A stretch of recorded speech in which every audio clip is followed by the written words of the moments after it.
Thank you. At this time, I would ask for our roll call, Mr. Clerk. Absolutely. Commissioner Crackman. Here. Commissioner Greg Young. Commissioner Thomas. Here. Commissioner John Paul Young. Here. Commissioner Burrell. Here. Commissioner Jones. Commissioner Jones is in the building, but not at his desk at the moment. Commissioner Gage Watts. Present. Commissioner Blake. Commissioner Atkins. Here. Commissioner Cothran. Here. Commissioner Lazarus. Here. Commissioner Epperson. Present. Okay, at the moment you have 9 of 12 commissioners present, and that does constitute a quorum. Thank you. At this time, we will have our invocation by Vice President Epperson, and we will have our Pledge of Allegiance by Commissioner John Atkins. Please stand. To all, I'm going to do the invocation a little different today. I looked up invocation and it stated that it's an ask to a deity or God for a blessing and good things that happen in a religious or a gathering of some type meeting. So today I want to render 2 Chronicles, the 20th chapter, its entirety. And I'd like for each and every one of you to read it. There's so much chaos and uncertainty that's going on today in the United States of America. And I would ask that each of you would read that. Read the King James Version as well as the NIV version and make the decision for yourself. Thank you all. Is that it? Mm-hmm. All right. Please join me in facing the flag and reciting the Pledge of Allegiance. If you are a first responder or a veteran, feel free to render a hand to brow salute. Otherwise, please place your hand over your heart, and let's remember the POWs and the missing in action. I pledge allegiance to the flag of the United States of America, and to the republic for which it stands, one nation, under God, indivisible, with liberty and justice for all.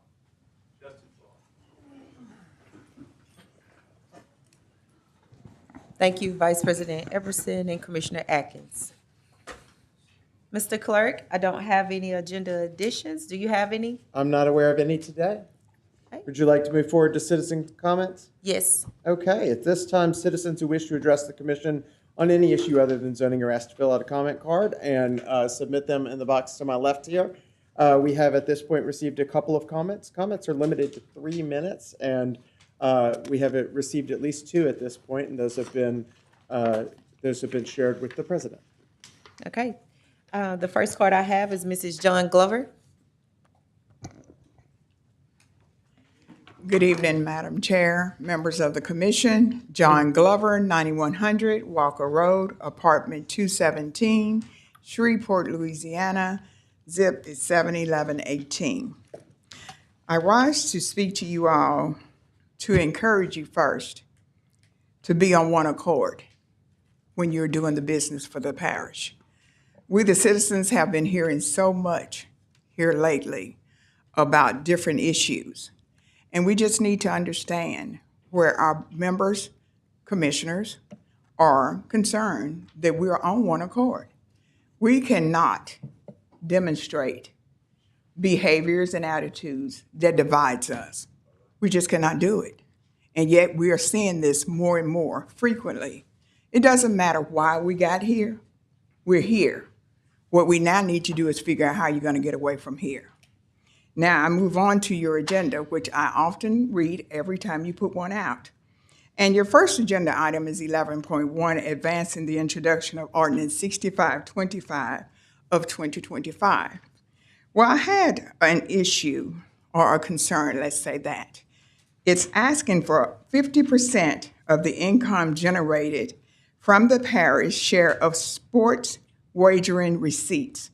And those funds are to go to the E. Edward Jones Housing Trust Fund to address Blythe and whatever else. First, I want to know is, how much do these receipts represent? I mean, where's the dollar amount? We say 50%, but 50% of what? Then I want to know how much of that 50% is going to be diverted to E. Edward Jones, that housing program. And why not the funds directed to the Public Works Division, where we can address roads or even property standards where Blythe can truly be addressed? But directing these funds in other than but to a housing trust fund. I'd like to understand what was that all about. Moving right along, you had some resolutions, 18 of 2025, 19 of 2025, and 20 of 2025. With regards to 18 of 2025, I wanted to know how many of the federal employees that we're saying that have been fired. Do we know?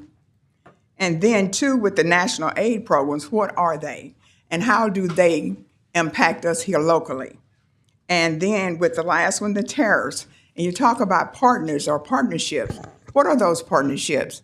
So you open up me trying to understand what specifically you are bringing forth to me, a citizen, without me seeing the specifics of what you're trying to accomplish.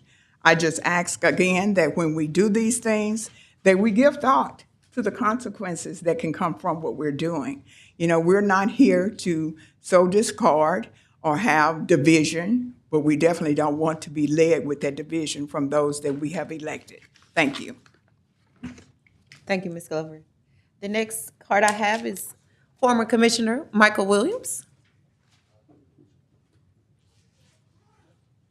Good evening, Madam Chairman, to this body, to our new elected President and Vice President, Mr. Oliver and Mr. Lester Smith is in the room, and the NAACP, excited for them. I rise to the podium to say that we're living in a time where we need to have inclusion in America. We see across America, all the cuts really hurts the poor people in middle-class America, where we see a democracy has been turned into hypocrisy. We do a ritual every meeting about the Pledge of Allegiance, and we say a prayer. It almost like it's a perpetrating a crime here on this particular body. We see all the cuts that affect poor people across this country. When would it be a time where we have a nation of inclusion of working together, not based on party affiliation or socioeconomic background or a zip code, but until we get to a nation where we craft and create together and be a nation of inclusion and working together for the benefit of all citizens, we will continue to see the mood swing in America and the city of Shreveport at an all-time low. Our people need work, job, housing, education. Don't matter if you're black, brown, blue, or white, Democrat, Republican, we all need the same thing. The only thing equal about America is the weather outside right now. It's equal. It's never been equal here on the floor of this horseshoe since I was elected years ago, and now we're still fighting for the same policy we fought for years ago.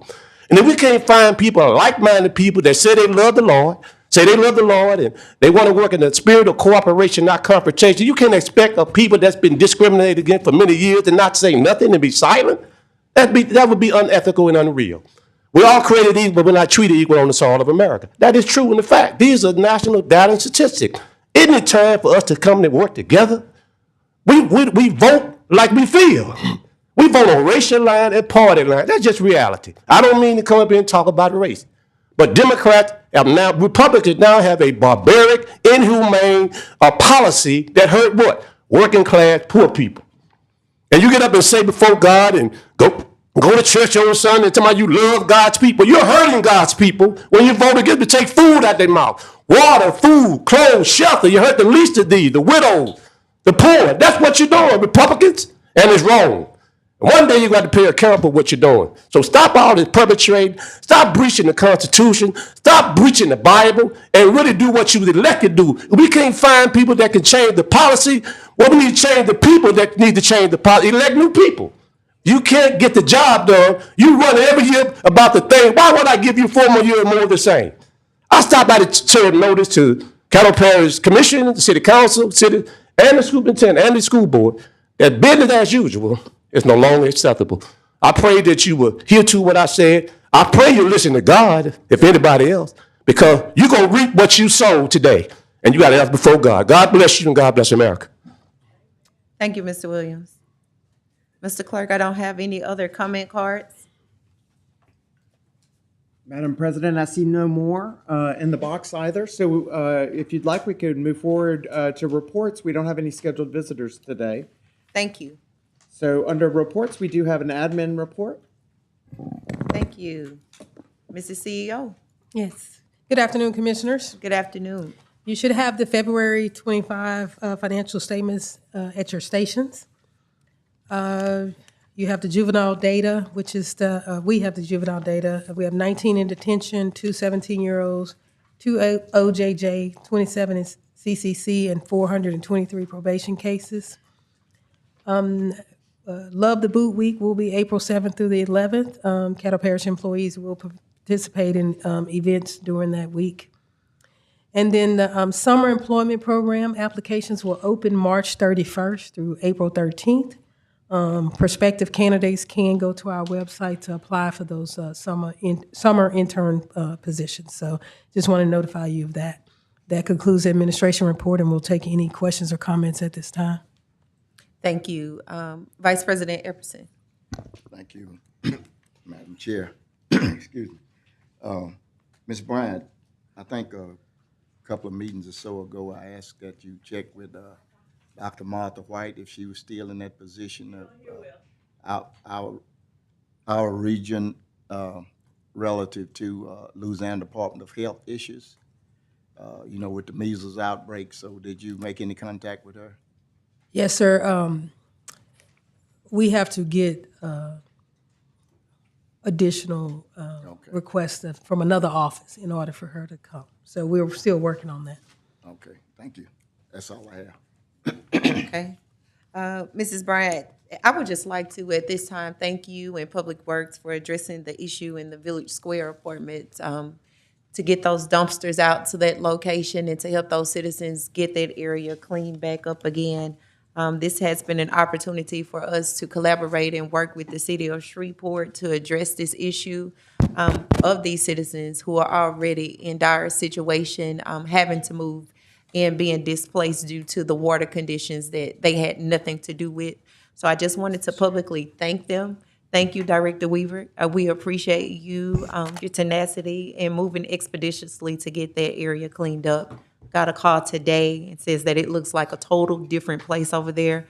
Can't wait to ride by after work today. So thank you so much for that.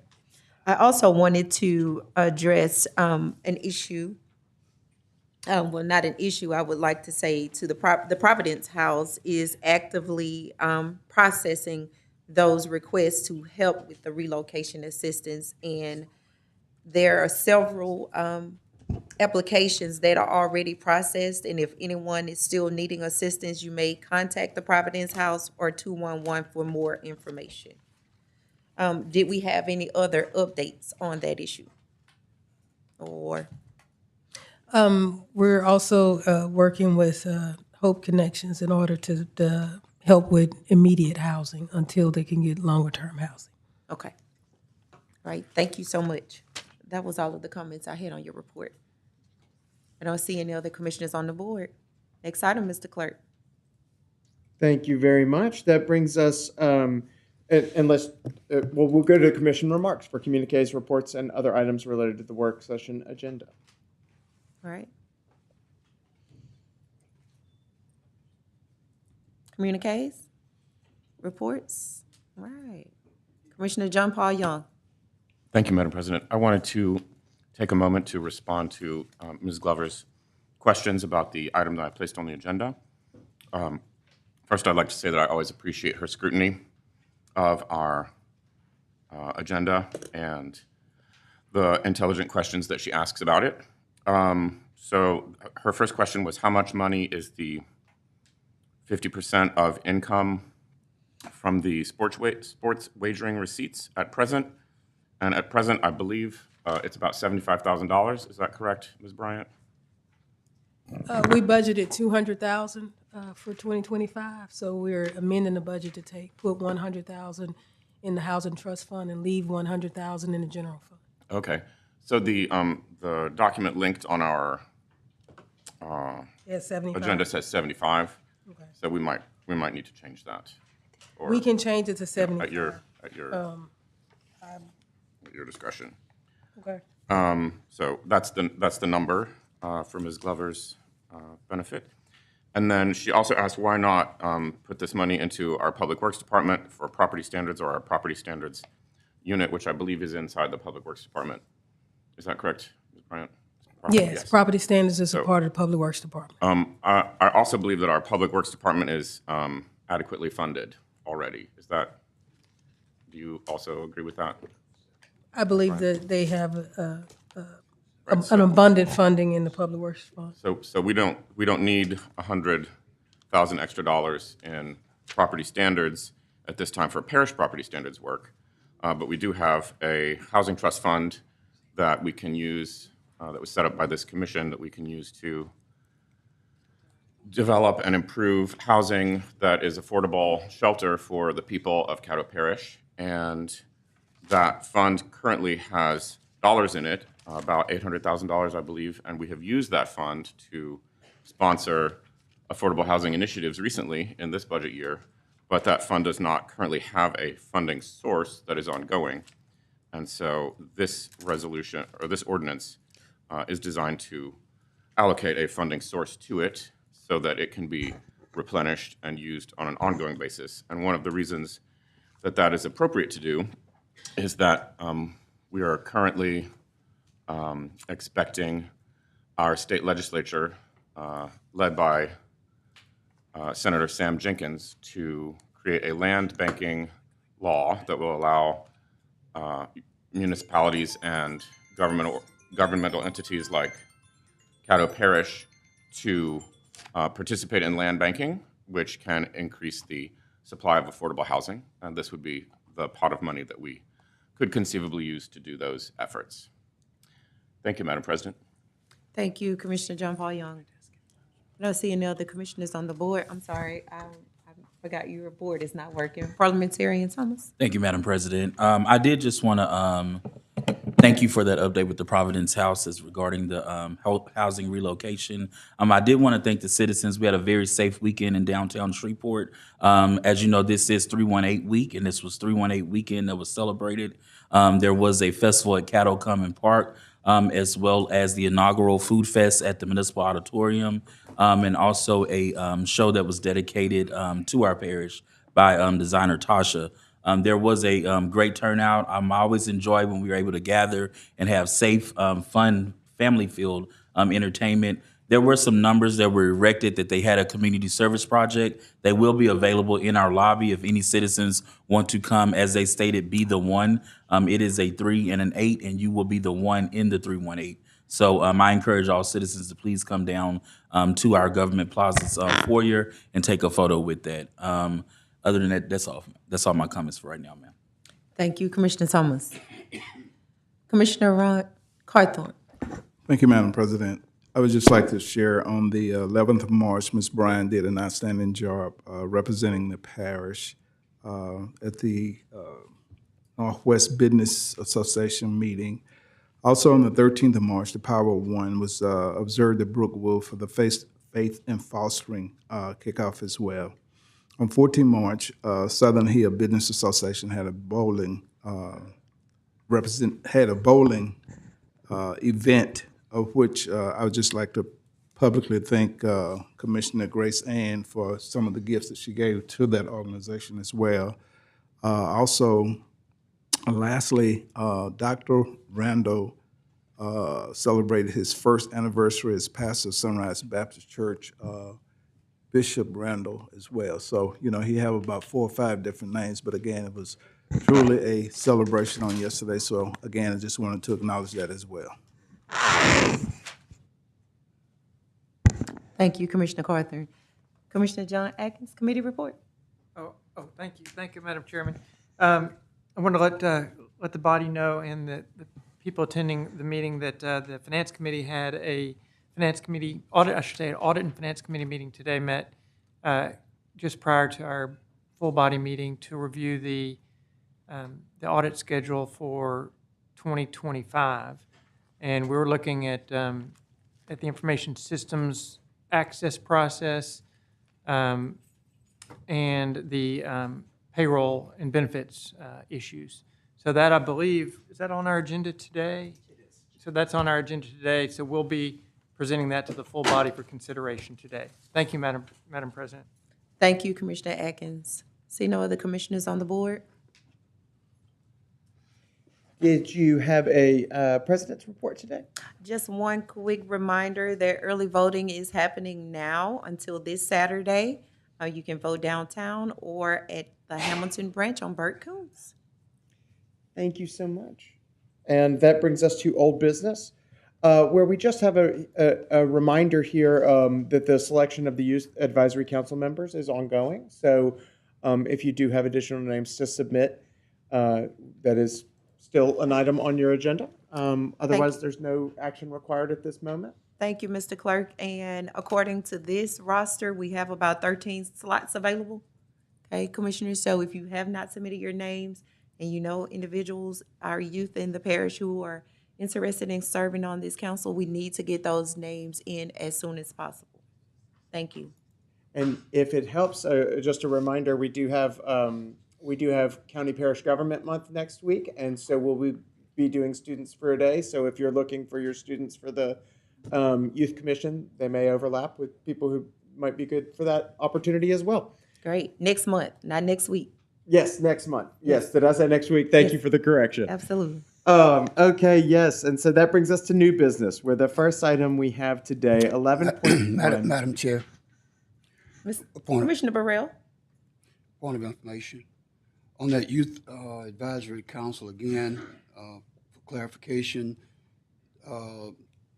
they need to be what, 9th 9th through 11th grade. and 11th, Yes. not seniors? Yes. Okay, Only because the seniors would not be able to complete the program by the time they graduate. okay. All right, thank you, Madam Chair. Yes, sir. I'm sorry, I see another commissioner on the board also. Commissioner Stefan Jones. Okay. All right. Okay, do we resume? Do you want me to resume? Yes, please. Thank Okay, you. just want to make sure. Okay, we are at 11.1, which is to consider advancing the introduction of Ordinance 6525 of 2025. That is an ordinance dedicating 50% of the income generated from the parish share of sports wagering receipts to the E. Edward Jones Housing Trust Fund and amending the general fund and the E. Edward Jones Housing Trust Fund for sports wagering revenues and otherwise provide with respect thereto. I have a motion from Commissioner John Paul Young, second by Commissioner Stefan Jones. Commissioner John Paul Young, would you like to speak on your motion? Yes, Madam President, thank you. I spoke about this just a moment ago for the benefit of Ms. Glover, who asked a question about it.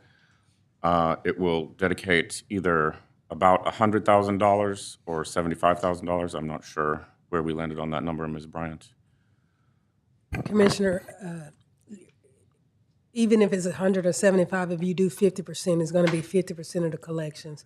That's just a budget number, so it would be 50% of the collections. Okay, so it will be 50% of collections of a new revenue source that we have from sports wagering, which we're not particularly using for any other purpose. And many recent events have demonstrated to me in my neighborhood, and I know many other commissioners have experienced for many years in their neighborhoods also, our need for more affordable housing. We also have a lot of unhoused people in our parish right now, and the problem in many areas has become acute. And it's my hope that we can use this funding source to replenish our Affordable Housing Trust Fund so that we can begin to participate in land banking, if that is, as we expect, made legal for us to do by state law this year. And I hope my colleagues will forward this for further consideration and support it. Thank you. Thank you. Commissioner John Atkins. Thank you, Madam President. I'm going to vote to forward this on because I'd like to learn more about it, and out of respect for the author, I will vote to forward it. I do have some concerns about us getting into the business of refurbishing city, houses within the city. I think that's kind of a slippery slope to get on, and the city does have what between $5 and $7 million in their budget for property standards. So it's more of to me, it's not a money problem as much as it is a process problem and a legal problem. But I know there are other opportunities that we can get involved with here, like the land banking, and it's a modest, it's a reasonable amount of funds we're looking at allocating here. So I'd like to continue to learn more, but I'll be voting to forward it. Thank you, Madam President. Thank you, Commissioner Atkins. Commissioner Ron Carthen. Thank you, Madam President. couple of questions. First of all, and Commissioner Atkins addressed some of it. My questions were, what is the usage going to be? Litter, housing, what? How much money are we talking about, even though we're talking about 50%? You know, for me, I need to be able to say, hey, we're voting either on $75,000 or we're voting on $100,000, whatever the case may be. I do understand what 50% is, but I need a hard number as we continue to go down this trail. And most of all, I need additional clarity, because the thing is, the citizens that are out there listening to us right now probably don't have a clue what we're talking about, or how this monies could be possibly utilized. And lastly, where it's coming from, why it's coming from there, and things of this nature as well. Thank you, Madam President. Thank you, Commissioner Carter. Commissioner Stefan Jones. Thank you, Madam President. Is it okay to address Arthur? Yes. Commissioner Young, I know the 50% is supposed to come from the sports bidding. That number will probably fluctuate each year, right? Depending on how many people are getting in. And I know it's relatively new in our area with sports betting. So we're hoping that number would trend upwards and we'd have more of a pot to pull from. But you're expecting to come from that source on a yearly basis, and we'll take 50% of whatever that number is. That's correct, Commissioner Jones. This particular funding source was recommended by Ms. Bryant in our administration. Okay, So, well, but whomever. it will be a variable number Right. depending on how much wagering people do. Yes. So in the discussions, we looked for a newer revenue source. You're transferring money to another fund. You've been operating your existing funds with their revenues for a while. So when Commissioner Young asked, we looked at a revenue source that's relatively new. I think the first time we received the monies was in 2023. I looked at the budget, and we did budget $200,000. So right now, the half of the $200,000 will be $100,000. I think the collections could, yes, they could be more than that. If 50% goes in, whatever we receive, it will put half in the E. Edward Jones Housing Trust Fund and half in the general fund.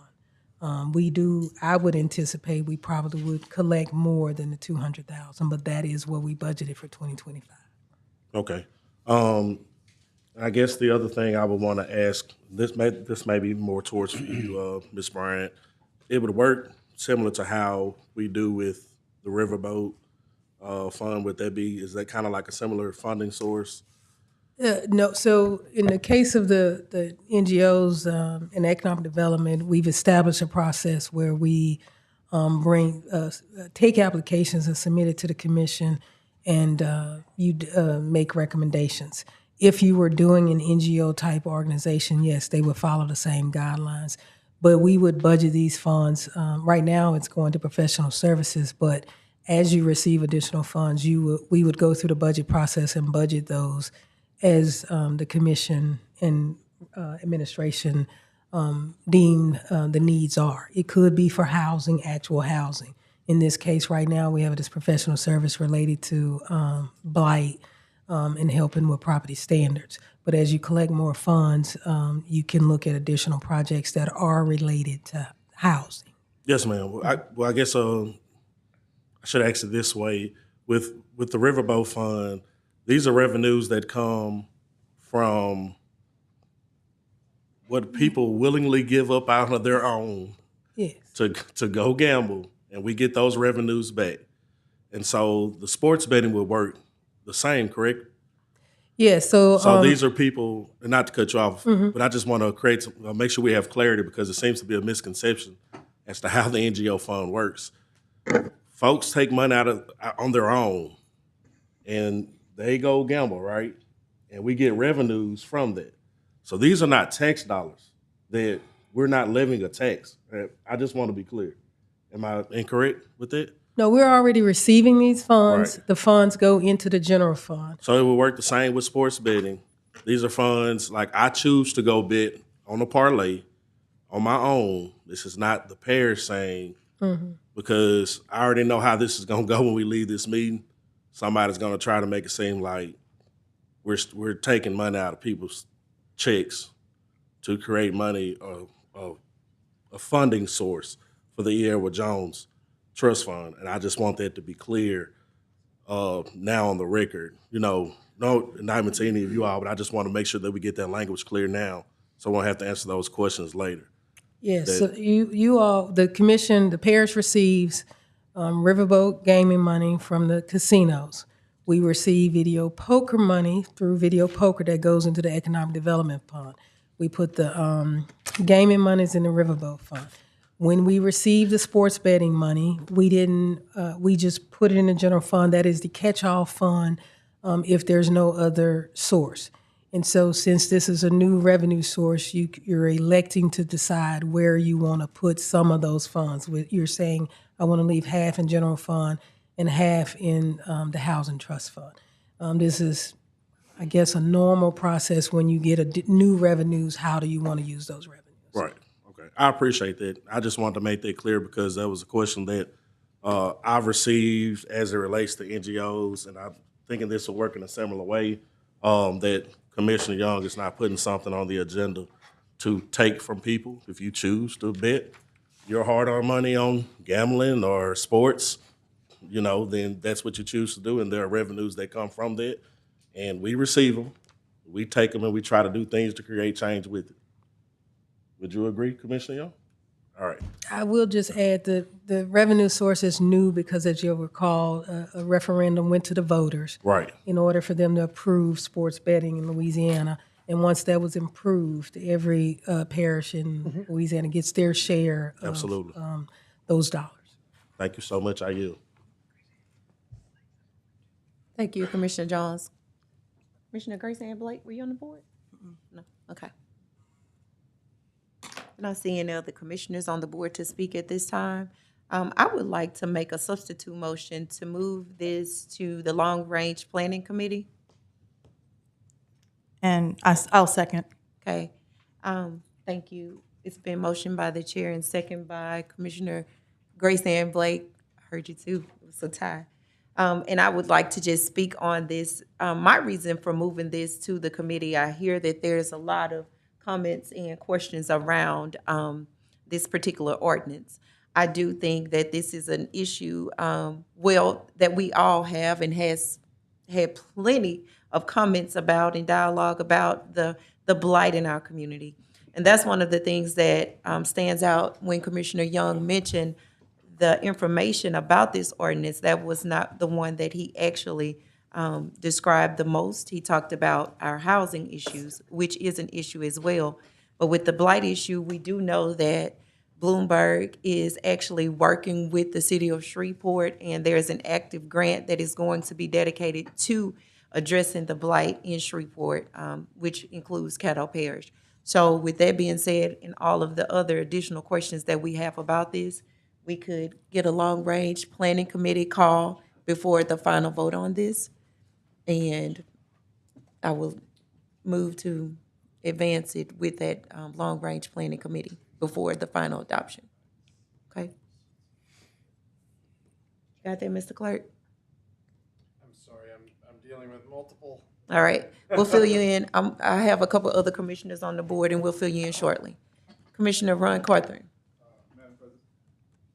Madam President, first of all, thank you for that motion, because the biggest thing is I think a lot of people have no idea what the E. Edward Jones Housing Trust Fund is, or how and what it can be possibly utilized for and toward within the parish going forward. So I think moving it to the Long Range Planning Committee is a plus for everyone, and particularly for the citizens, so they could get some additional information concerning how we do what we do and going forward from there. Thank you very much. Thank you.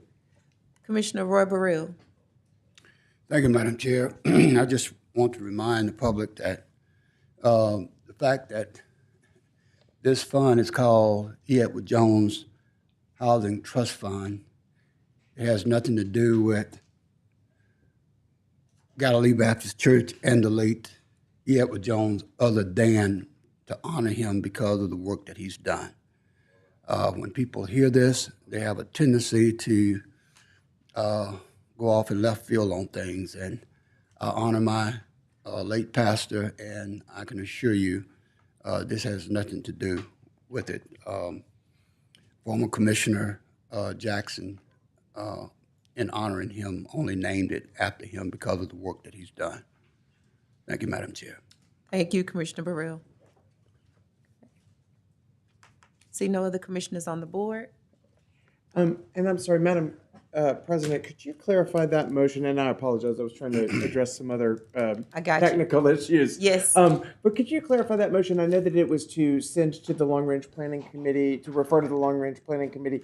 Does it also get introduced? Before final passage. Introduced and Yes. referred, okay. Yes. I just want to make sure I heard that correctly. Okay. We're ready for a vote. Please vote. And Commissioner Victor Thomas is in the affirmative?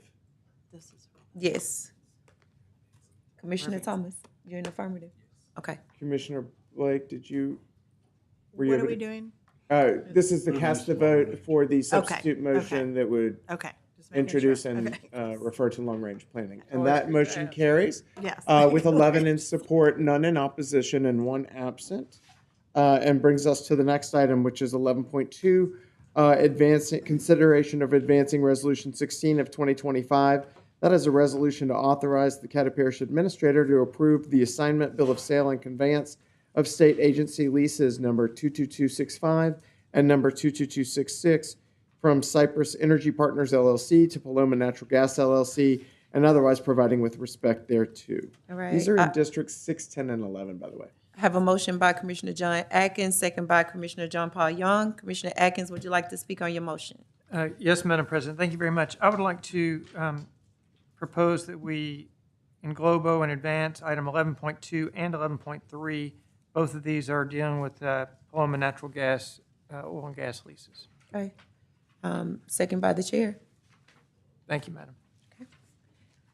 See no other comments? No other commissioners on the board? Good. Please vote. Thank you. And Commissioner Thomas is a yes. And that motion carries with 11 in support, none in opposition, and 1 absent, and brings us to 11.4, which is to consider advancing Resolution 18 of 2025, a resolution opposing the mass firings of federal employees and otherwise providing with respect thereto. It's been moved by Vice President Epperson and second by the chair. Commissioner Epperson, would you like to speak on your motion? Yes, Madam Chair, I would like to englobo and advance Resolution 19 as well as Resolution 20 with Resolution 18, and I'd like to speak on it. Get a Okay, second. second by the chair. It's been moved to advance Resolution 18, 19, and 20 in global and second by the chair. Commissioner Epperson? Yes, ma'am. I agree with some of the comments that were stated about the division and the turmoil relative to our governmental bodies, not only here locally, but of course out of Washington, D.C. That's part of the impetus of why I sponsored these 3 resolutions. As far as numbers are concerned, if you would look on the sheets, you will have some footnotes down that gave various places where we gathered information. And if we had gathered all the information relative to numbers and statistics relative to these particular resolutions, it'll be almost voluminous. So I would think that there aren't many people that's in the audience today or watching today that has not heard the situation relative to these issues.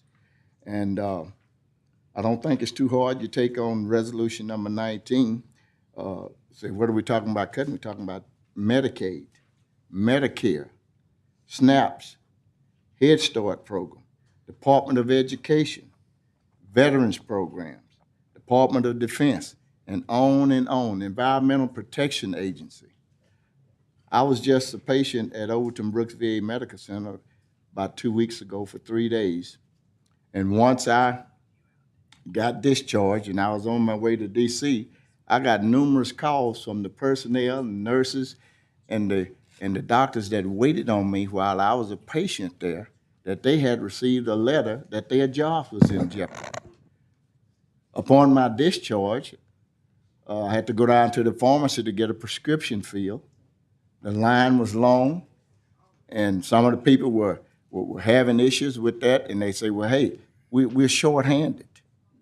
There are times and waits that the veterans have to wait 6 and 7 months for service. It is absolutely ridiculous. And when I was in Washington, D.C., some of my colleagues in Virginia got a brand new medical center that's going to open, and no one wants to staff it because they aren't familiar with whether they have a job or not. 30% of the federal jobs in the United States at basically all levels are manned by veterans.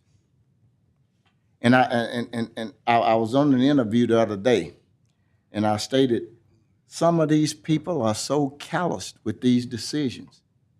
I don't understand how they sleep at night. I asked them, have you ever gone to Washington, D.C. and visited Walter Reed Army Hospital and had lunch with the wounded warriors? Veterans rolling around with no torsos, arms, limbs missing, blind, burned beyond recognition. How can we cut the services for those individuals that have sacrificed so much? Medicaid. Do you know if Medicaid is cut, the nursing homes are going to be emptied? They're going to close. That's the basic funding for nursing home. Grandmother, grandfather, mom and dad. And yes, someday, one of us. And I asked some when I was in D.C., I say, have you ever been a Boy Scout? Haven't even been a Boy Scout. Do you realize what you're doing? How can the economy continue to grow when you got thousands of people that's laid off? In the tariff situation, look at the footnotes. Where have you been with all of the news media and all the publicity that we're getting every day about all of these situations? I learned about tariffs in the 7th and 8th grade. And I don't understand how some people can just come in and blindly sling a sword left to right, cutting without any data, any articulation. Of course we have fat. We have situations everywhere. We have it here. But there's a process that we should go through. And not just blind because of political retribution and things of this nature. Most of those people that's making this decision, they don't run into the people like I do at Shoppers Value, Super One, Walmart, Sam's, in your churches. They are all calloused. And when they hold their town hall meeting, it's basically with the elite. Who's going to come up to MLK and hold a town meeting there and ask them how they feel about these cuts? You won't see them. So all I'm asking, this is something that is going to affect all of us. And somebody said, well, that's the Congress. That's it. Well, 21,000 of those residents are my residents too. And they see me. They can ask me for questions. So I am here as a voice to represent them. Whether it makes a difference or not, I have no idea. But I will have tried. And that's better than what's being coming out of Washington, D.C. So I just ask for the humane thing to do. Let's get a dialogue going.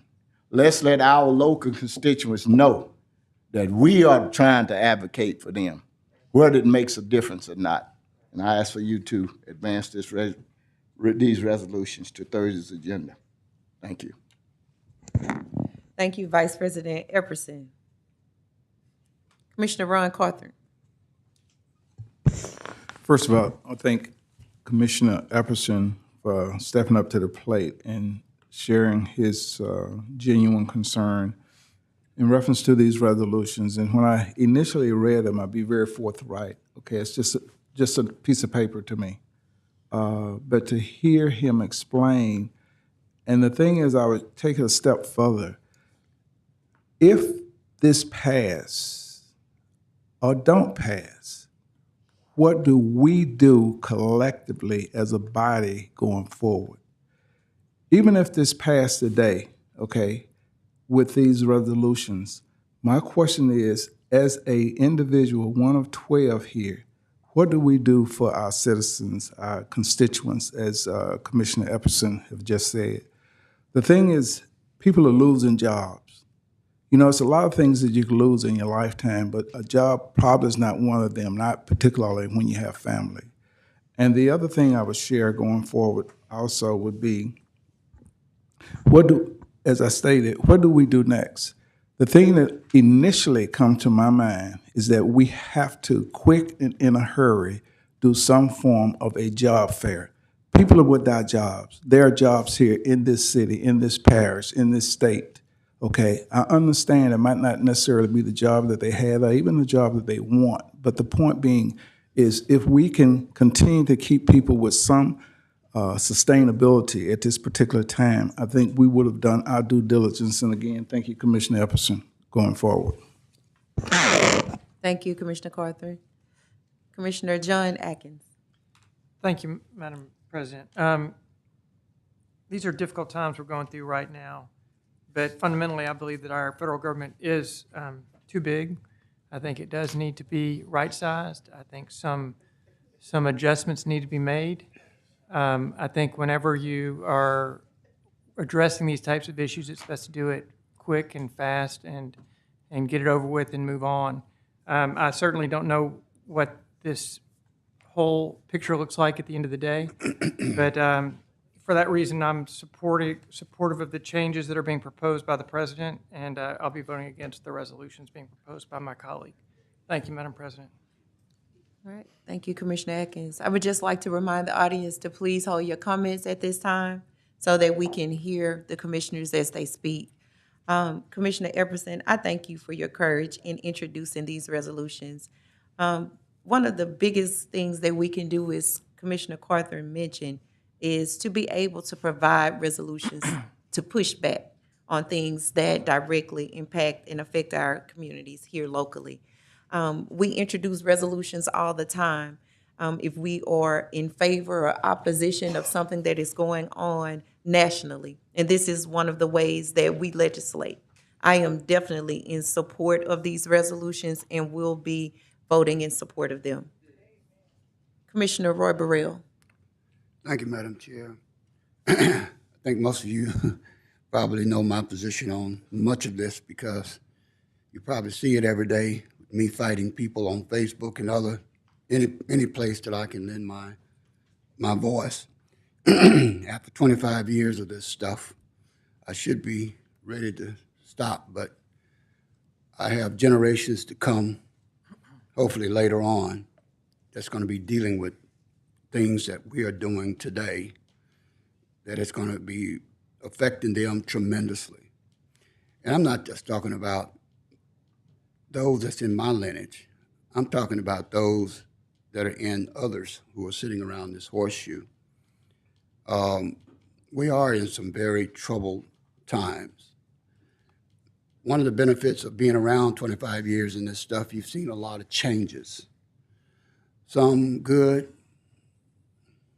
a lot of them pretty bad.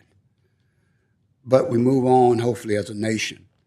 My hope is that when a lot of this settles down and we can move forward, that we will still be a democracy and not an autocracy. That's my biggest concern. I think other than that, we can deal with the rest.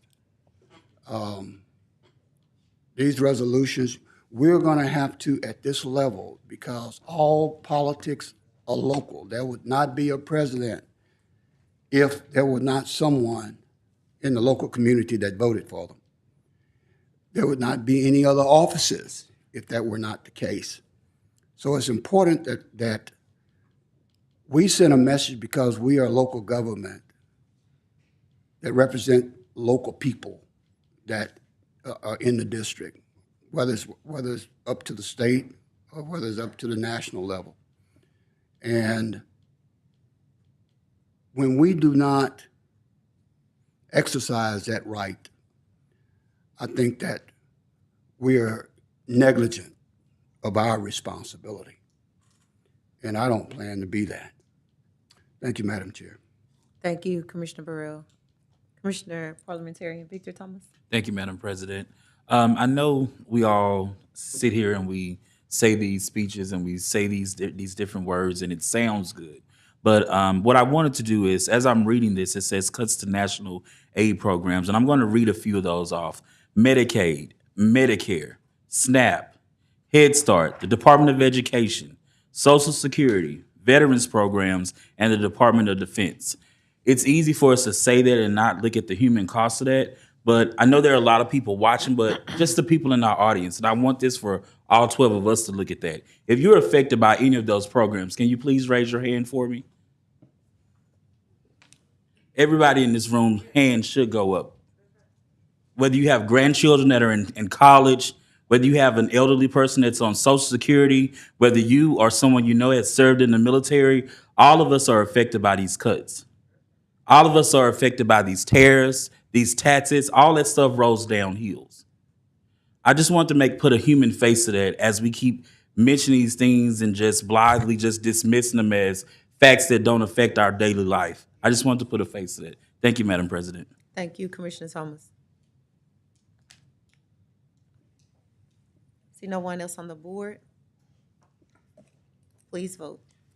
These are in Globo, right, Madam President? Yes, this is an in global for resolutions 18, 19, and 20 to advance, in global and advance. Okay, and let's see what is that's 6, so the motion does carry. 6 in support, 5 in opposition, and 1 absent. So those will be advanced to the Thursday meeting. And that brings us now to 11.7 on your agenda. Now, this does look a little different than your typical item, and I just wanted to make a brief mention of why, so that for anybody following and for those of you who might appreciate an explanation. 11.7 is a section where there are 2 resolutions underneath it. I'm sorry. We have some talking in the audience and we're not able to hear up here. Okay, I'm sorry. Thank you so much for that. So 11.7 is a subheading, essentially, with 2 resolutions underneath it. This is the Caddo Parish Commission acting as the governing authority of the I-49 North Corridor Economic Development District. So it is the Caddo Parish Commission, but acting in this specific capacity. So this is similar to when you also take the horseshoe as the body that hears the complaints for the taxation at the end of the year. You sometimes act in a specific role, and this is one of those occasions. So you will see that these items are labeled Resolution 1 and Resolution 2. Those are not to be confused with Resolution 1 and 2 of your general Caddo Commission resolutions. Thank you for that clarity. Okay, thank you so much. That being said, would you like me to go ahead and read 11.7.1? Yes, before you do, I just looked out in the audience and I see Mayor James out there from the city, the village of Austin. And I just wanted to say Happy Women's Day to you and thank you for your leadership. Okay. Thank you. Thank you. The first item is 11.7.1 to consider advancing Resolution 1 of 2025. That is a resolution providing notice of intention to levy and collect a 2-cent sales and use tax upon the sales upon the sale at retail, the use, the lease, or rental, the consumption and storage for use or consumption of tangible personal property and other property subject to sale and use tax in the state of Louisiana, either now or in the future, and on sales of services within the boundaries of the I-49 North Corridor Economic Development District for a period commencing on May 1st, 2025 and ending on May 31st, 2032, in accordance with and as authorized by Part 2, Chapter 27, Title 33 of the Louisiana Revised Statutes of 1950 as amended, and authorizing the publication of a notice of intention to levy and collect such sales and use tax and providing for other matters in connection therewith. So this item is available for both of these items can be advanced to your Thursday agenda. Just to provide a little bit of additional clarity, this first one at resolution number 1, should it be adopted on Thursday, would then would be a formal request for our office to post the public notice and meet the, excuse me, meet the public noticing requirements of this particular state law. In order to meet those, your next item, Resolution 2, should it be advanced to the agenda, would not actually be able to be adopted until April 17th. So I just wanted to clarify that. It does take some time to post these items in compliance with the state law. So unlike many of your resolutions, which are introduced on a Monday work session and then can be adopted finally on Thursday, this next one that I'm about to read would not be able to be would not be able to be adopted until April 17th. But it would be introduced if it passed, but it would lay over, instead of 2 weeks, it would be 4 weeks. Correct. Okay. That being said, we're still on resolution number 1. Okay. I have several commissioners on the board. I have a motion to move resolution number 1. Yes, I do move. I have nothing further to say, Madam President. Thank Okay. you. It's been moved and second by Commissioner Victor Thomas and second by Commissioner Roy Burrell. And Commissioner Chris Crackman is on to speak. Yeah, on this this tax, obviously I'm opposed. I think that's pretty clear. I did ask a lot of questions to legal and administration. I got some answers today. And I know there's a lot of different attachments here or exhibits. And, but as it relates to the sales tax, I asked if the parish or the citizens of Caddo Parish had some obligation or owed this developer $1.8 million, if there was any contract or anything material on that. And there is not. That was confirmed. And then you look at the IDB minutes, and you look at all the other documents, and the only thing that I can find relative to this tax is where a mechanism was proposed at the IDB meeting by the developer, that being, looks like Mr. Wolf and Mr. Silvio. It was suggested that this could happen to be addressed in a separate cooperative endeavor agreement between the EDD and Edgemont. So it was brought up but never promised. It was discussed, as the minutes will show you, and on the IDB board minutes, that's page 4. It'll show you where the discussion was. And then, let's see, the receipts were submitted for the infrastructure of the road and the water and so forth, and it did come out to $1.8 million and some change.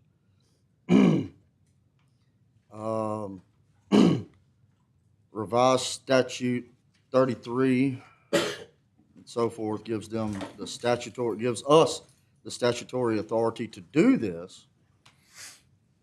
But what I did find was that we're trying to pay back the developer for the infrastructure and the road, which is not included within this district. The district covers the almost 8 acres of the actual property of the stop, but the road is not within that district. So I went to revised statute 33, 9038-36, section B, and it says, the governing authority of an economic development district may, pursuant to an intergovernmental agreement, dedicate a portion of ad valorem sales, hotel occupancy taxes, or a combination thereof collected within the boundaries of the district pursuant to this part for use of financing of an economic development project located within the boundaries of any local governmental subdivision or economic developmental or development district.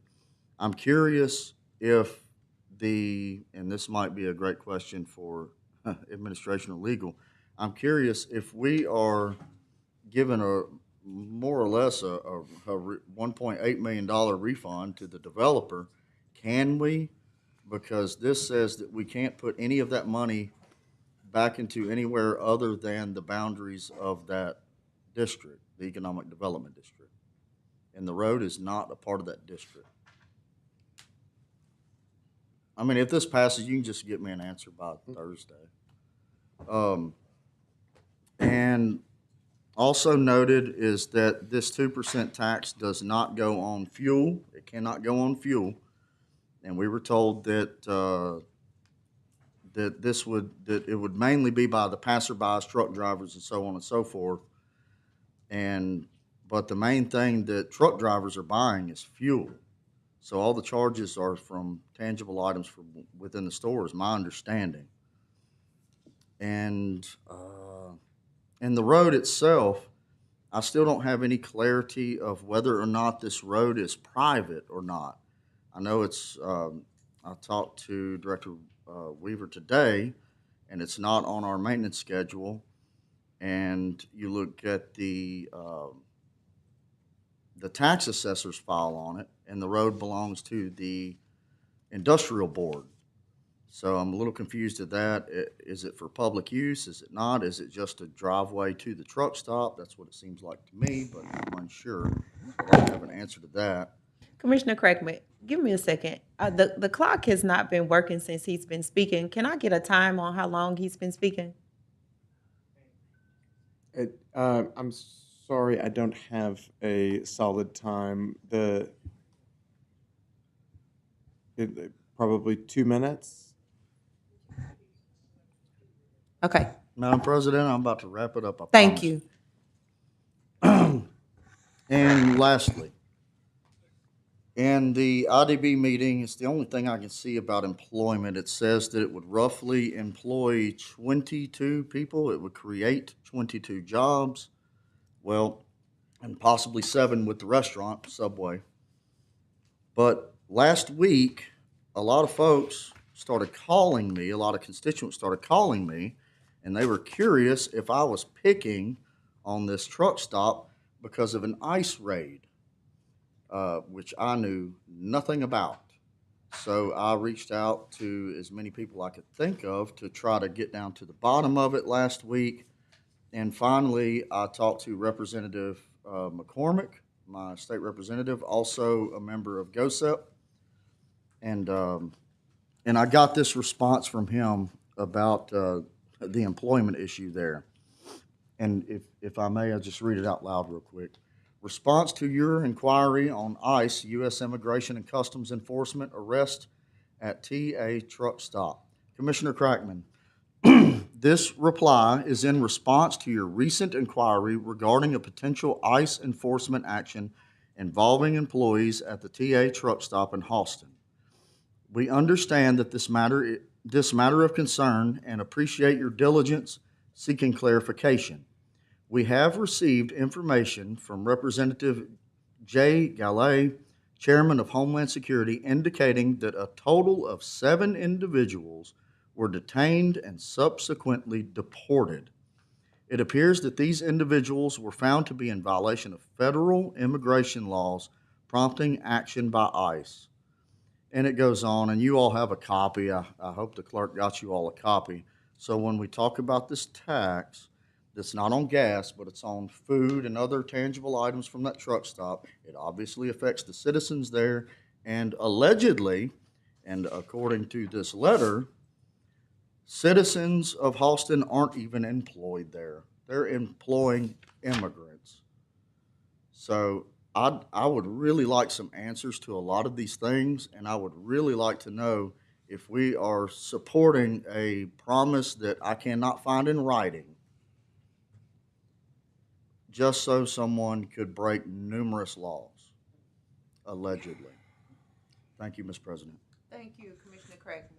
At this time, I would like to make sure, Mr. Clerk, Madam Deputy Clerk, if you could, please make sure that we keep a time, because I'm not sure what the time was on that. I want to make sure that each commissioners are honored their actual time. Thank you. Commissioner John Paul Young. Thank you, Madam President. I'll try to be brief. I appreciate Commissioner Crackman's questions, especially the ones, the legal questions about the road and its location. I look forward to learning that information. Regarding this letter about the ICE detention, it doesn't explicitly say that the people who were deported were employees, but that would be an interesting thing to know also. Regarding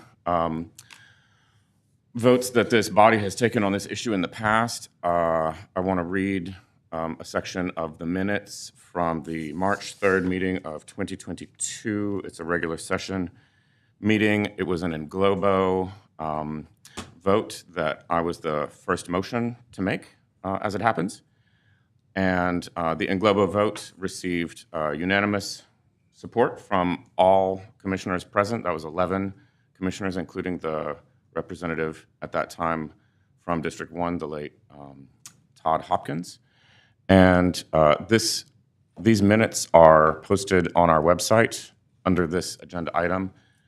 If you look for it's Exhibit E, page 518 at the bottom, there's a paragraph that starts with whereas, and it says, whereas the Parish of Caddo, State of Louisiana, acting through this parish commission as its governing authority, desires to avail itself of the Economic Development District Act to create an economic development district to be called the I-49 North Corridor Economic Development District, State of Louisiana, in accordance with LARS 339038.32, from which district local and state sales tax increments and local property and hotel occupancy tax increments are expected to be determined and used to fund the Parish of Caddo Economic Development District Trust Fund.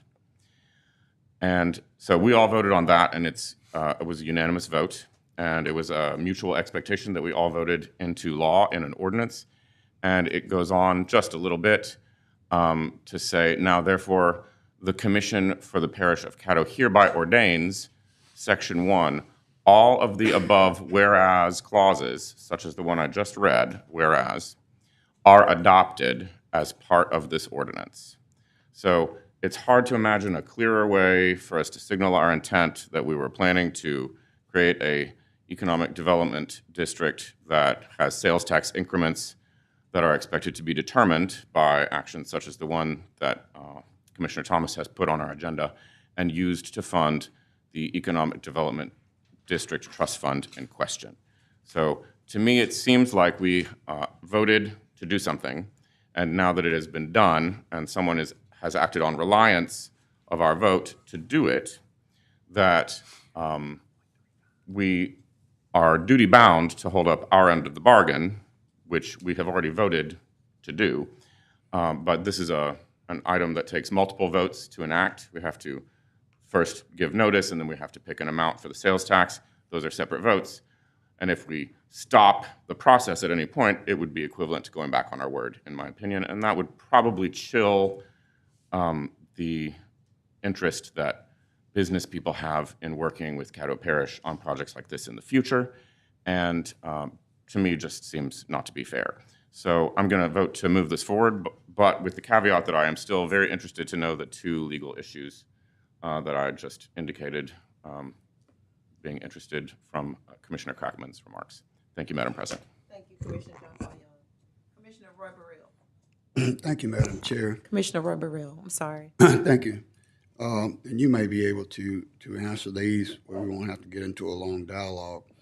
But there seemed to be some misinformation that the 2% additional sales taxes is for all of Halston and not just the Economic Development District or the TIF district. Is that so or not?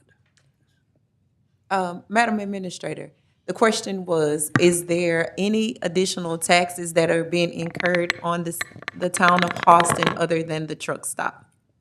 Outside that district is what I'm saying. No other taxes other than what are already there. This would only be an additional So tax. the 2% is strictly on the TIF, what I call a TIF district. Correct. The designated area. Yes. That's correct.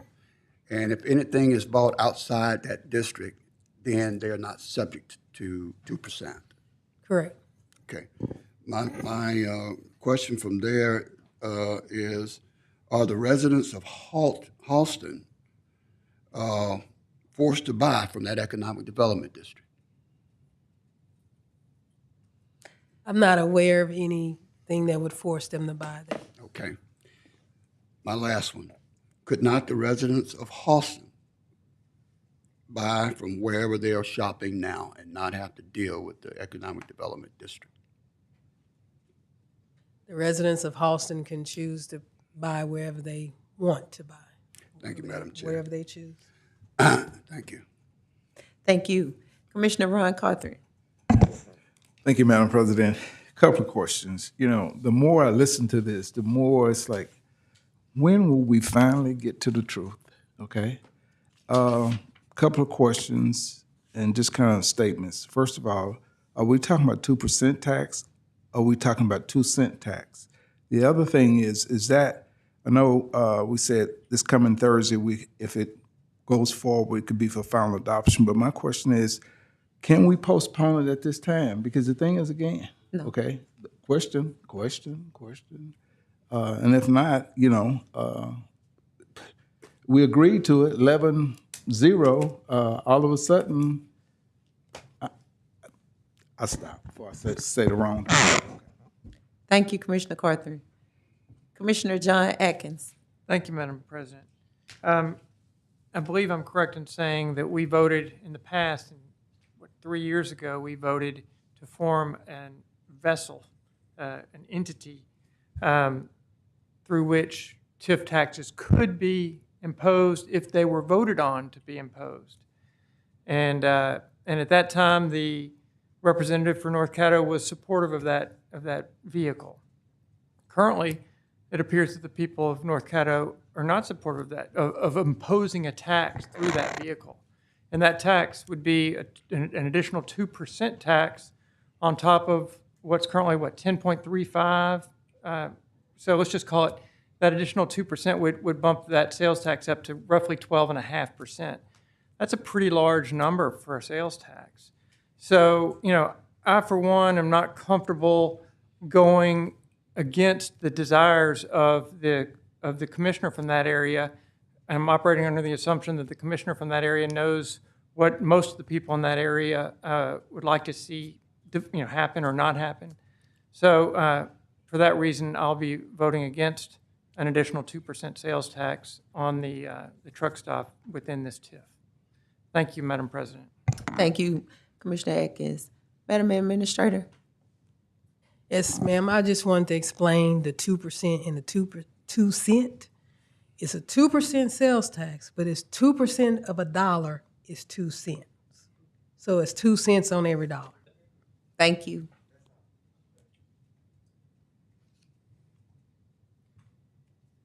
Commissioner Jones, were you on the board? Did you get off? Okay. Commissioner Victor Thomas. Thank you, Madam President. I would, if it pleases her, I would ask the mayor of the Village of Halston if she would like to come to express the sentiments of her citizens that live directly in the village. I know that she gave a robust accounting of how this has benefited the Village of Halston. And if not, then I would ask that she would clarify that on Thursday if that's possible. Thank you, ma'am. Okay, I see no other commissioners on the board to speak. We do have a motion on the floor, and it's been properly moved and second. This time, please vote. Madam President, just for clarity, are we just voting on 11.7, or was it in Globo to include 11.7 and 11.7.1 is the item you're voting on right now. That's resolution number 1. Thank you. As a reminder, this is the one that involves publishing a notice of intent. Thank you. Commissioner Burrell, it looks like, and Commissioner Blake.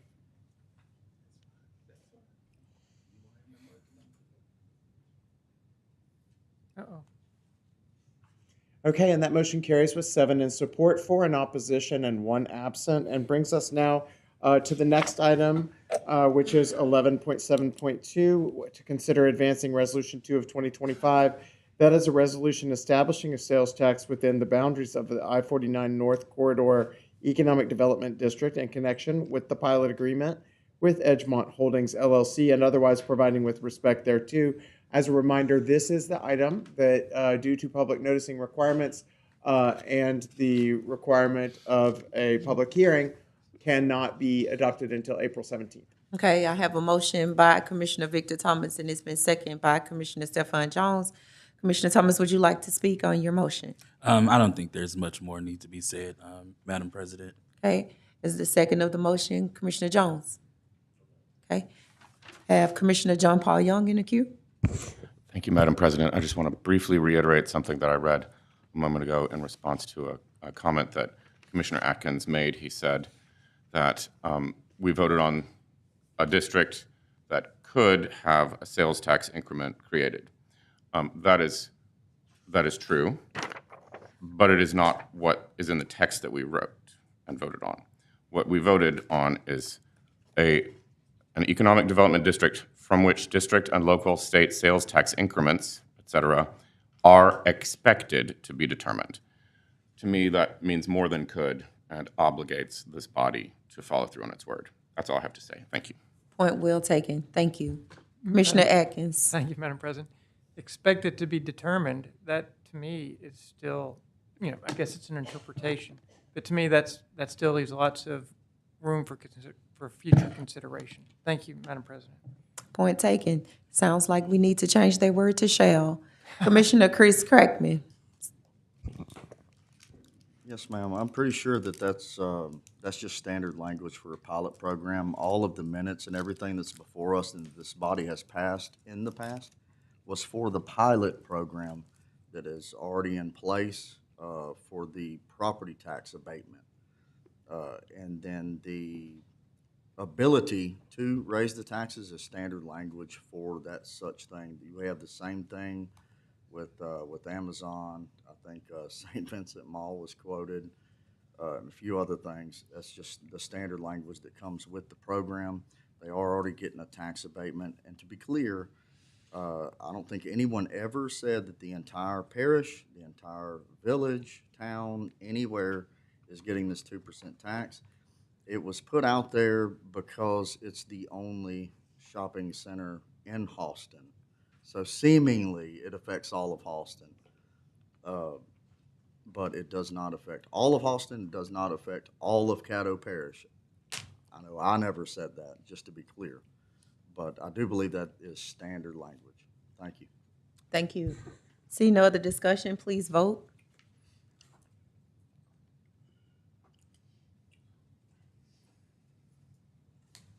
And Commissioner Burrell, it looks like it didn't log yours yet.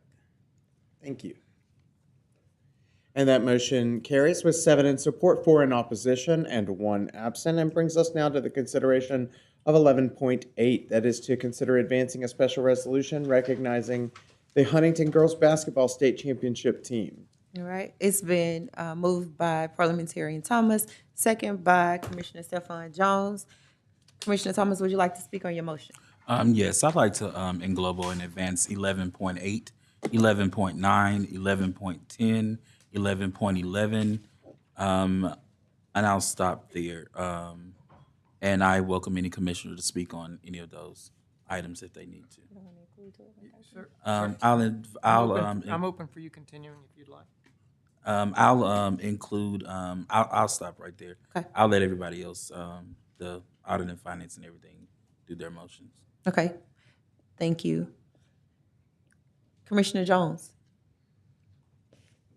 Thank you, Madam President. I just wanted to be added as a sponsor to 1110 and 11.8. Thank you. 11.9 as well. Mr. Clerk, 11.8, 11.9, and 11.10. Okay. Add me. Thank you. Thank you. Vice President Epperson. I'd like to request that the Huntington team be invited for a personal presentation on Thursday's meeting of the resolution. Thank you. Proclamation, resolution. Thank you. Commissioner Ron Carthen. Thank you, Madam President. Just like a little clarity concerning some of these resolutions that I have no idea who the designer is, nor Rich Auntie Just for clarity. I'll, if you don't mind, Madam. Absolutely. The 318 Day Festival was in partnership with the Shreveport Regional Arts Council, and it was held at the Cattle Common Park. A part of that programming was an entire weekend to celebrate the 318, March 18th. It is for, once again, like I say, that was all inclusive in the whole entire weekend. The 318 Food Fest was held at the grounds of the Municipal Auditorium, as well as the fashion show that was in dedication to 318 was by renowned fashion designer, and the resolution is attached for review. If you remember, she was a Project Runway alumna. She's been featured in Marie Claire, a host of different accolades and things that she's done on a national and an international level, and I felt that it was incumbent upon us to recognize that. Just for everybody's review, it was mentioned those are attached online. You may not have a hard copy of them, but they are attached on the online agenda.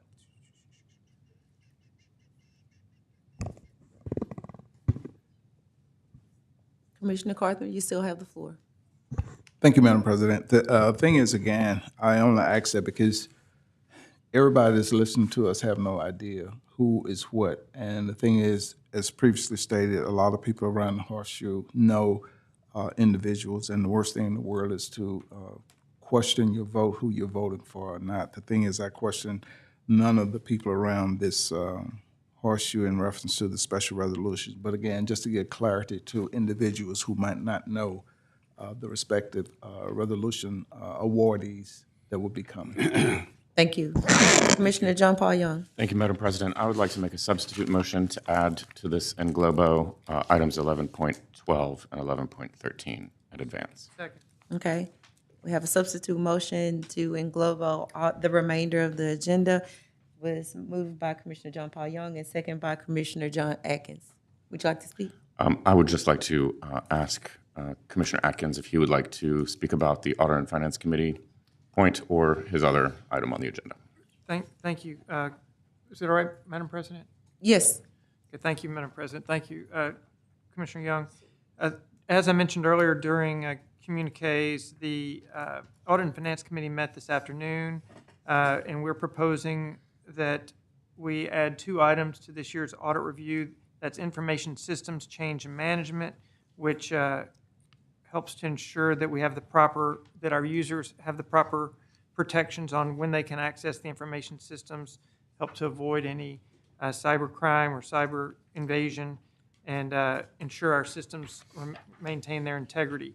Also, we are proposing that we audit the payroll and benefits systems within the parish to ensure that not only the people we pay are the correct people to pay, but the amount that we're paying is the proper amount to pay, and that they receive the benefits that they've earned and deserve. So that's the motion coming from the committee. It came out of the committee with unanimous support. Thank you, Madam President. Thank you. Commissioner Reverell.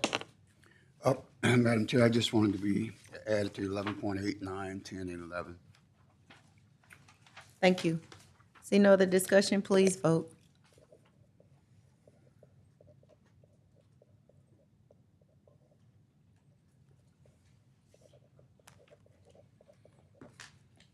Okay, that motion carries with 11 in support, none in opposition, and 1 absent, and brings us to communiques and committee reports second time. See none? Okay, that brings us then to citizens' comments, late arrivals. I'm sorry, I have one Yeah, 2. commissioner on. Okay. I also wanted to thank Parks and Recreation. They were a part of 318 Day, and I definitely want to thank you, Mr. Wesley, for sending a representative from Walter B. Jacobs. The kids really enjoyed that, and what I'll do is I'll provide some photos of her service on Thursday. Thank you. Thank you. Commissioner Blake? Thank you, Madam President. I just wanted to make a comment about the fire at Pratt Paper Mill. This weekend, I was flying in, and from a very far distance, my husband and I could see that there was a very severe fire. We fly all the time, and to see something above flying back into Caddo Parish, my heart broke because we knew something was pretty terrible happening. We flew around it many times, and you could see the sheer amount of fire trucks and firemen that were working. And I just wanted to commend the fire department that the great job that they did. We've now seen on the news the drone footage of what a 3-alarm fire looks like. I've never seen anything that devastating. And the winds were so severe. The location, really, there could have been a lot more damage than what occurred. And I just wanted to say that then when we landed, driving in through downtown to see the amount of people that were at the Patty in the Plaza, that were at the musical, that were at the runway, the 318 festivals going on, it made my heart proud to see this community doing so many wonderful things. And I think that a lot of times we talk about the negatives, we harp on that, or we see things on social media, and we really go to town on tearing up this community. And I just want to say how proud I was to see a packed downtown and driving home, and then at the same time knowing that the men and women were doing something for a business in our community, fighting something that they are every day risking their lives to take care of our community. So that's what I want to say. Thank you. Thank you. Vice President Epperson? Yes, ma'am. I just wanted to read in the record a comment that I got from Washington, D.C. And it states, please read in your work group. Statement from Jake Panea, 100% disabled veteran and NFFEE National Business Representative. The termination of federal employees directly impacts the VA and the quality of care our veterans receive. As a representative for the clinical staff at the VA in Shreveport, I see firsthand how these cuts affect both those who provide care and those who depend on it. With over 30% of federal employees and contractors being veterans or military spouses, these job losses don't just hurt workers, they hurt those who have served our nation. This is not about politics. It's about protecting those who dedicated their lives to this country. Republicans, Democrats, independents alike are feeling the uncertainty and fear. I want to personally thank you and your commission for standing with veterans and federal employees during these challenging times. A special thank you to yours truly for his unwavering dedication to veterans and military families in our community. Your support makes a great deal of difference. Respectfully, Jake Panea, 100% disabled veteran. And I'd just like to commend our IT staff. Now, we never know who's watching. Now, this is a group in Washington, D.C. that's watching this meeting today. And I got a call early this morning about when I was in D.C. with my military and veterans group, and I gave them the information. I could go to www.caddo.gov, and the ease of you can watch these meetings live stream. Plus, they were surprised that they were archived. And the website is a lot easier now to access when it comes to watching the meeting live stream, as well as the archives. And I always enlighten my constituents that you can always go to www.caddo.gov. The agenda is going to be there. You can click on the agenda. It should be the information on all resolutions and all ordinances that's in place.